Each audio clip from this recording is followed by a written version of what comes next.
When you have some competitions at certain positions, how do you go about structuring those competitions, and how much is like pre-planned? Well, you got to give them all fairly equal opportunities, and you don't want guys that right now might be listed as two or third team not get reps with the first team against our good offense. So you're constantly manipulating their practice reps from a number standpoint, and also who they're going against. Basically, that's it. Vic, in the spring, you had mentioned you like to throw a lot at the players early and then scale it back from there. Yep. I assume that continues in the training camp. Do you have like a feel for when you start scaling it back, or is that sort of a field thing? Yeah, it's a feel. We're not there yet, obviously, one day in. But basically, we told the players that whatever was installed in the spring is already in. But, we're having a focus each and every day, so they kind of know what is going to be called on that day. But what was put in the spring is, back in the day when you had 40-some practices in training camp, you could go very slowly and install very slowly. You can't do that anymore. You got to go. So I think I answered your question. In New York, Jordan Davis and Jalen Carter show up in.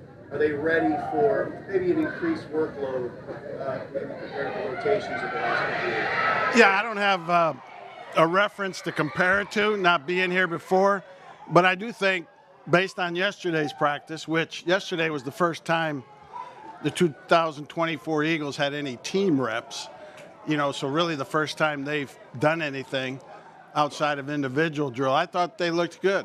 And I thought Jordan showed some good movement abilities, was able to bend his body that I don't think I've seen him do before. And so it's encouraging right now. In New York, Bryce Huff was essentially a pass rush specialist.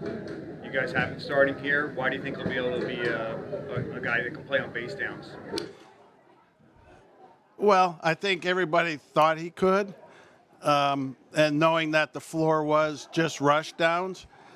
But he's taken the challenge on very well, and I do think he has the talent to do what we want him to do. It's just he's got to get familiar with doing it, and so it will be a work in progress. Does he look like he could do it today? No, but I do think eventually he will. Rounded a little bit in the spring. How has he come back into camp? What are your impressions early in the coach? Yeah, he didn't do much in the spring. I think he only was able to go the last 1 or 2 days. But he had a good day yesterday, and was pleased with what he did show yesterday. He just looked good, movement and reactions. Same thing when you're evaluating players, draft or any free agency. Just looked good, looked like an NFL player. Bryce isn't ready to be that guy yet. What does he need to do to become that guy? Constantly show improvement. And a feel. It's more of a feel. He has the talent to do it, but he's never been asked to do it.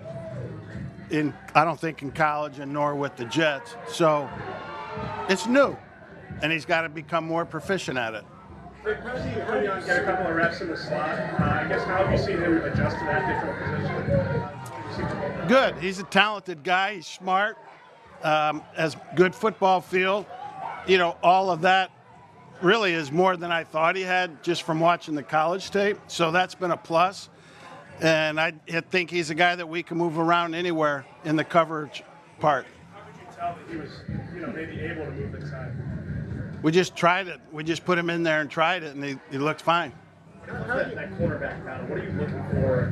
What's going to separate guys from win the job on day one? Just play. Usually when you have battles going on, and it's time to make a decision, the players made the decision for you, and everybody sees it. It's rare that it's so tight that everybody's waiting for who the coach has picked. It becomes obvious, and hopefully it will become obvious here through somebody's really good play and not somebody's bad play. So it will define itself out. Along those lines, as you're seeing what this defense can do, what's unique about this secondary in terms of the coach? Well, they're new. That's unique in that we have a lot of new guys there that weren't here last year. and you got a new system, and you got a new coaching staff on defense. So there's just a lot of newness, and they got to learn to play together, know the nuances of what we're doing schematically, and how to play to the guy next to them. So it's just a lot of newness. What's your philosophy on playing rookies early in the season? Like, are you just going game to game?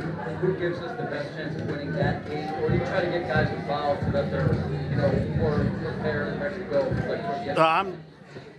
I'm all for playing the best guys. I think if you looked at my history when we've had rookies, we've played them. And provided they're good enough. We ain't playing somebody just because they're young. If we were an expansion team like I was in two places, we might just throw them out there to see what we got. But I don't, we got more serious business here. So if they're worthy of playing, they will play. On the other Like side this of that, offseason, Go ahead. This offseason, Howie Roseman said that he wanted to bring a little swagger back to the defense in the acquisitions that he brought in. Obviously, you weren't here last year, but when you look at your personnel, who are the guys that bring swagger? I don't know. I don't know what swagger is to a degree. We just need guys that can play good football, winning football, and when you do that, you have swagger. Well, on the other side of that rookie question, when you have a veteran player like James Bradbury making the shift from longtime corner to safety, you've seen that over the years, guys do that. Is there something about him that Yeah, he might be. I mean, you say that you've seen that a lot over the years. The truth is, no, you haven't. The list of guys successfully transitioning from corner to safety is very small, with success. There's guys that have done it, but it really wasn't what you want. And we'll see if he can do that. James has got a good feel for football, very knowledgeable, so that will help him in that transition. He's still going to play some corner for us, too. Vic, you've been around a lot of quarterbacks and head coaches in your career. A lot of quarterbacks? Quarterbacks and head coaches in your career. Being around Jalen and Nick as long as you have, what have you learned about them as leaders in terms of leading the team? It's really too early to tell. What I do know is, from a player standpoint, you can't be a leader unless you're playing up to your abilities. So if you're playing up to your abilities, then you can be a leader if you're working hard enough and guys see it. If a guy that's not playing up to his abilities, kind of lazy, nobody's going to listen to him. So, and as far as Nick goes, he's a proven winning coach in the league, and I think he does a great job with the team. How has James handled everything behind? What's that? In terms of Bradbury's case, how has he handled it behind the scenes, going from a longtime starter, second-team All-Pro, to the role that he's in right now? He's been great. He's eager to learn. He's embraced the possibilities of it, and he's been great. Has Nick been much of a presence in the defensive meeting rooms, and if so, what's been the benefit? I missed the first part. Has Nick been much of a presence in the defensive meeting rooms, and if so, what's been the benefit of it? Yeah, he comes into our staff meeting some, and we review practice with him. He was in some of our team defensive meetings and OTAs. We've only been here one day. He hadn't been there yet. But it's been great. Jalen Hurts talked about how he was talking to Jonathan Gannon when he was the defensive coordinator here about how to help him better prepare as a defensive quarterback. Obviously, have you developed any sort of relationship with Jalen along those lines? A little bit. Not along those lines yet, but we have developed the relationship to where I think he would feel very comfortable in doing that. Is there a position or position group where you think you have the most competition, the stiffest competition? Corner, obviously, and inside linebacker, obviously. Those are the two main ones, because up front, even at the edge players, we may be able to roll guys some. If I could ask you about Wade has been at the crossroads of his career. Do you say that to him after what he went through last year? What do you think he needs? Yeah, to a degree, yeah. He was a guy that had a really good career going. It wasn't that way last year for whatever reason. So yeah, he's somewhat at a crossroads. Yeah. If I could ask question about that competition inside linebacker. What are you seeing from like Nakobe? Hey, can we do something about the noise here or what? Like the competition inside linebacker. What are you Outside? seeing? Inside. Nakobe, Zach Bond, Devin White. Like, what are you seeing from that competition so far? Yeah, well, we've only, again, yesterday was our first day where we did any 11-on-11 work, which is really the true teller when you're evaluating defensive players, because the most fundamental thing you have to do on defense is figure out if it's a run or a pass.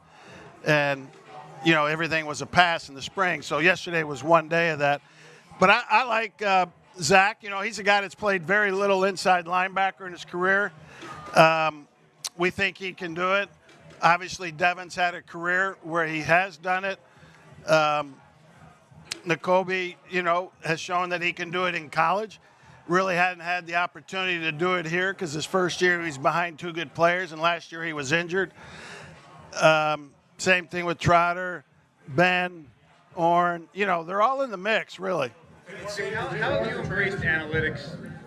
Pardon me? How have you embraced analytics? I love analytics. No, it hasn't changed at all. I love analytics. Give me anything you want, and I'll sort through it and use it as I see fit. But I've been doing analytics myself, my own way, for years, and I don't share my process with anybody, and even fellow coaches. So I believe in analytics. I think analytics people miss the boat a little bit on what's important, but I'm not going to tell them what's important. I do it myself. I'll go on that too. So What's that? When you say you do the analytics yourself, I along with what they give me. so they give you the information, then you process it the way you want to process it yourself. No, I have a way of I have a system outside of that I use, and I'll use whatever they give me and decide what's relative and what isn't relevant, huh? No one else knows your system. None of your proteges have ever. No. In Josh Sweat's case, what indicators? Josh who? I'm sorry, Josh Sweat. Yeah. What indicators are you looking for that would show that he's the player that he was 2 years ago? Just what your eyes are showing you. You know, movement number one, and probably movement number 1, 2, and 3, and how he's picking up what we're doing, and how long can he go.